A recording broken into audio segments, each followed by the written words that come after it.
10, 9, 8, 7, 6, 5, 4, 3, 2, 1, 0.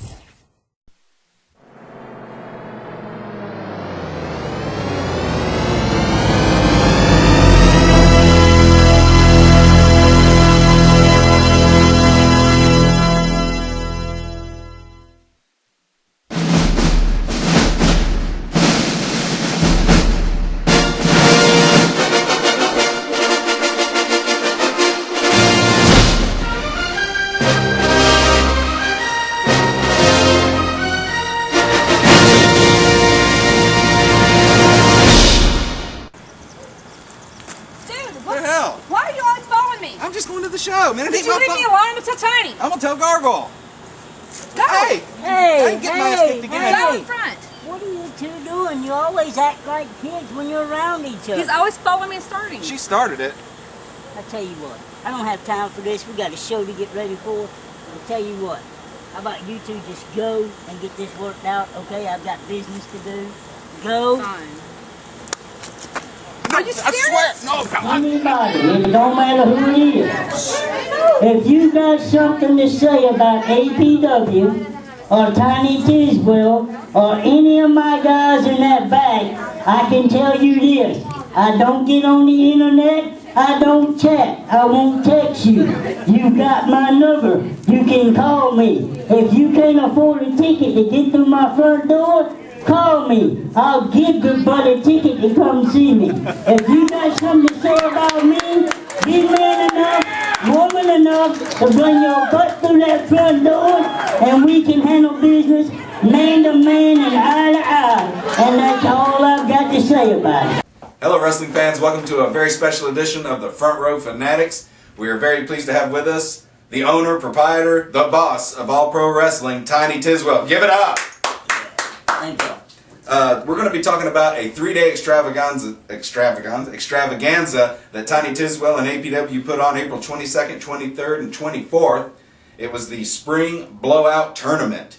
And I've got to say, I got to hand it to you. A lot of people said something like that couldn't be done. In recent memory, I can't remember any independent promoter doing a 3-day event on consecutive nights, drawing a good crowd, and having successful shows. You know, it's something we just threw together last month, just out of the blue, and I'm proud. I'm actually proud to say we started the first night out with about 72 people, and the last night we had about 130 there. So I was happy. Can't complain about that. And unfortunately, Cheech and Gargoyle couldn't make it to the show, but me and Alexandra Page were able to make it to the Sunday night show, and that's what we're going to be talking about tonight. Started the show, they talked about a few injuries, the Yellow Hornet and Damien LeVay. What's the situation with them? You know, unfortunately, in wrestling today, I mean, you know as well as yourself, it's a real high-end tech sport, and injuries are going to happen. Even in your top sports entertainment companies, it happens every day, and unfortunately these two right now are going through some tough time. Yellow Hornet broke his foot in 2 places, and Damien LeVay, he broke his wrist in 2 places Saturday night in the tournament. Right, and we certainly wish both of them a speedy recovery, because both of these guys are competitors, and I know being injured is worse enough, but being the competitors they are, they would rather be in the squared circle. You know, and you're right, they really showed up all night during the tournament with cast on, and they wanted to compete, and you know me, I couldn't let that happen. All right, well, after that, Sunday night was a very auspicious occasion because Tiny Tiswell started the APW Hall of Fame. And why don't you tell everybody who wasn't there who the first entrants were into that? Last year, of course, for those that don't know, Bullet Bob started a Hall of Fame last year for us, and Sika the Wild Samoan. They're both in the Hall of Fame from last year. This year, our inductees were Road Dogg Jesse James, Jimmy Golden, who is a legend here in Pensacola. Also known as Bunkhouse Buck. Bunkhouse Buck. They've been around forever. And also gave me a great pleasure to have Paul Bearer inducted into our Hall of Fame. A.K.A. Percy Pringle III. Yes, sir. From the World Class Championship Wrestling days. Yes. So the show started out on a positive note. I was excited to be there, looking forward to some great wrestling action. The show started out with one half of the current APW Tag Team Champions, Wrestling Royalty, Nathan Crown, taking on the Bruiserweight Maze. And what can you say? A spectacular match. We, of course, got to see that patented drop kick by Maze. But in the end, it was Nathan Crown that won via what looked like to be a modified Michinoku driver. Two highly competitive guys in the ring there. Very competitive. You know, I can honestly say APW's roster has really stepped to the plate, and with the roster we got now, we got some real tough guys. Right, absolutely. Coming up next, we had somebody we haven't seen for a while in APW, at least I haven't. The Black Scorpion took on one half of Team Magnum, Mr. Marcus Gibbs. And Marcus Gibbs picked up the win there. And I was wondering, you're around, who is this Black Scorpion? You know, that's the bad part. We can't really find out any information on the guy. He comes and floats in and out, and they say from parts unknown, and by God, they're right. He's from parts unknown because we can't find out nothing about the guy. Somebody needs to make a call to Homeland Security, I think. We need to do a checkup on him because the Black Scorpion always has a mean streak in him. He's in there to fight every time I've seen him at APW. But on this occasion, Marcus Gibbs got the better of him. Marcus Gibbs, no slouch. I mean, the guy's competed all over the Gulf Coast. If you ever have a chance, get down to APW, check out Team Magnum. The other half of Team Magnum, of course, Joey Franchise.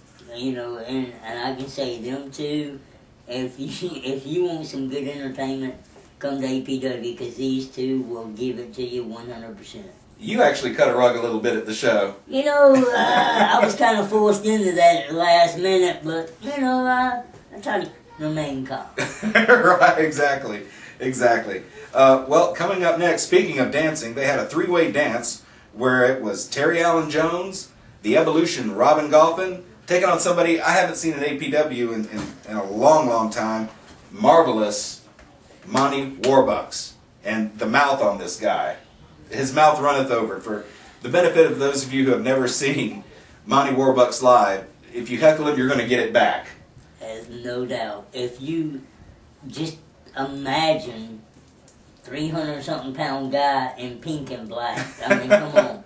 Yeah. Well, the other competitors in this match, Terry Allen Jones, who I consider to be a heavy hitter. He is making an impact at All Pro Wrestling. I consider him a bully. You know, he is the one to step up to if you want to prove yourself. And then you have the Robin Golphin, the Evolution, a true cruiserweight.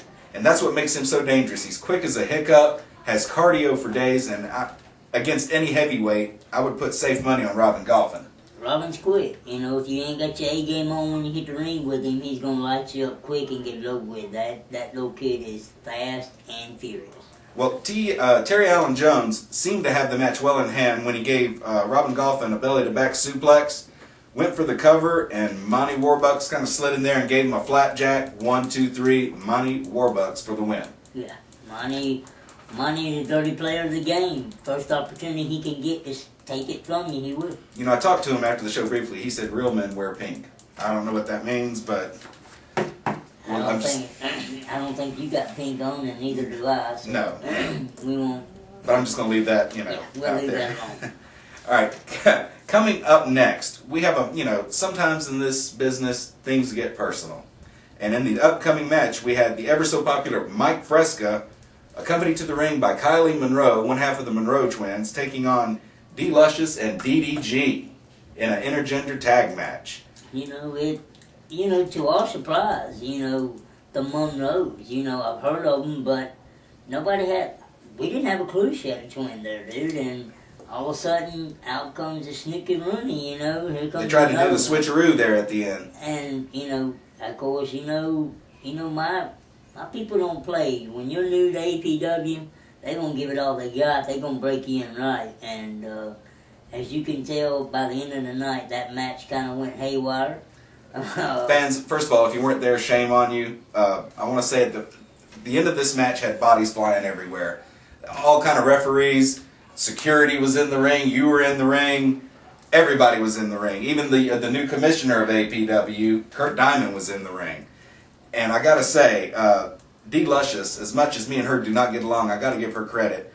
At one point, she was throwing both Monroe twins around, which is, no small task. She had them both, and whether you like Mike Fresca or not, you have to admit he has the tools to make it. I don't know where his head's at, but the guy seems to have the skill, the physique, and everything he needs to make it in this business. He does. He's a real top upcoming star. If he can keep his head screwed on straight and keep things together, I think the kid's got a real good future in the biz. I think he's going to go far. Well, like I said, a potentially volatile situation at the end of this match. This set up a match for next Sunday, which we're going to talk about at the end of the review segment. But after that match, we had a dance-off, so to speak, an impromptu dance-off between Team Magnum and Eon Flex and Wrestling Royalty Nathan Crown. And you kind of got to get in there and interject with that. Explain to the fans what happened. Dude, I have never seen Papa Smurf and Mama Smurf dance like they dance. It's something else. But I can, these two teams, they've been battling for these belts for a while, and now they're trying to go into dancing off.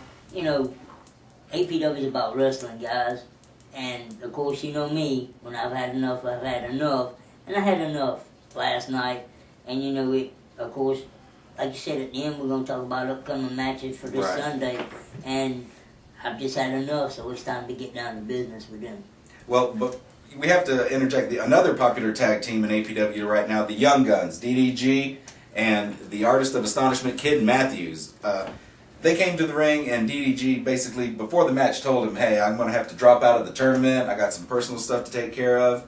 But he guaranteed Kid Matthews that sooner or later, they're going to be back in the title hunt for the tag team titles. I don't doubt that a bit. Both guys former APW champions. Both of them's had the belts before. They've got the hunger, they got the need, and they are gonna, sooner or later, be gunning for them belts one more time. I agree. And I think what we're going to do right now is take a break. I think we're going to have a word with the first diva of APW and the APW Divas champ, D. Luscious. And stand by, because I don't want things to get out of hand, because, she takes cheap shots at me. But fans, stick around. We'll be right back with segment 2.